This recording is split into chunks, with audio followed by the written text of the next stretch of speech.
Gostaria muito que você fosse até o fim desse vídeo, pois eu quero falar de um assunto que pode acontecer com todos nós.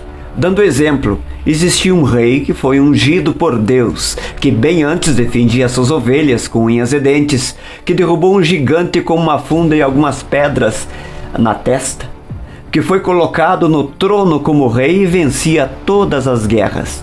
É claro que eu estou falando de Davi, mas em um determinado momento ele está sofrendo consequências reais do pecado.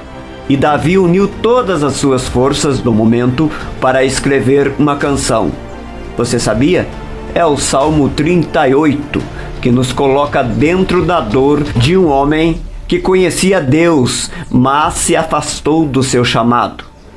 O contexto aponta para o momento que Davi está sendo perseguido pelo seu filho Absalão, que temporariamente, pois não durou muito tempo, estava ocupando o trono de Davi. Davi tinha um coração segundo o coração de Deus, diz a palavra, e ele estava sofrendo um conjunto de dores. Sim, várias dores. A primeira dor era espiritual. Davi diz que as flechas do Senhor se cravaram nele. A culpa o persegue. Ele sabe que errou, sabe onde errou e sabe que não foi um deslize qualquer. Foi um pecado gerado no ócio, na negligência do dever.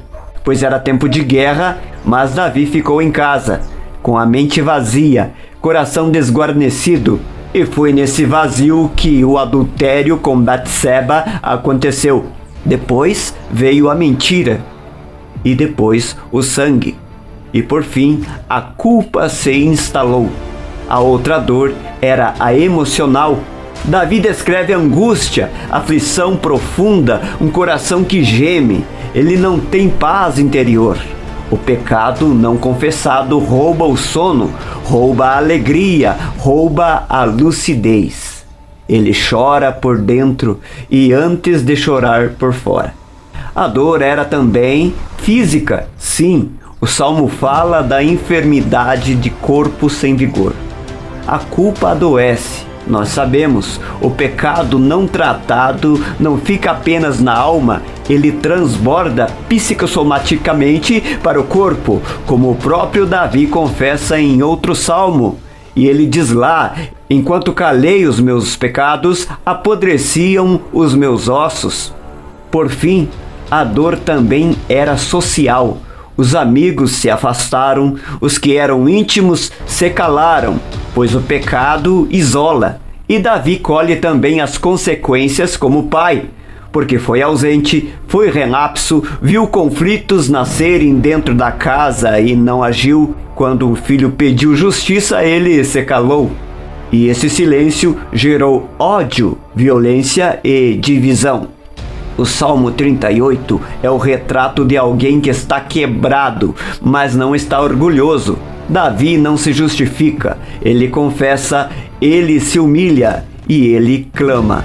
E aqui está um apelo para você, para seu bem. Não brinque com o pecado, não adie o arrependimento. Não acredite que decisões pequenas não geram frutos. Sim, elas geram, e às vezes frutos amargos. Mas eu te digo que também há esperança. Davi se arrependeu, tratou o seu pecado, buscou a Deus e foi curado. Pois vemos em outros salmos que mostram um homem restaurado, um homem adorando, reconciliado com Deus.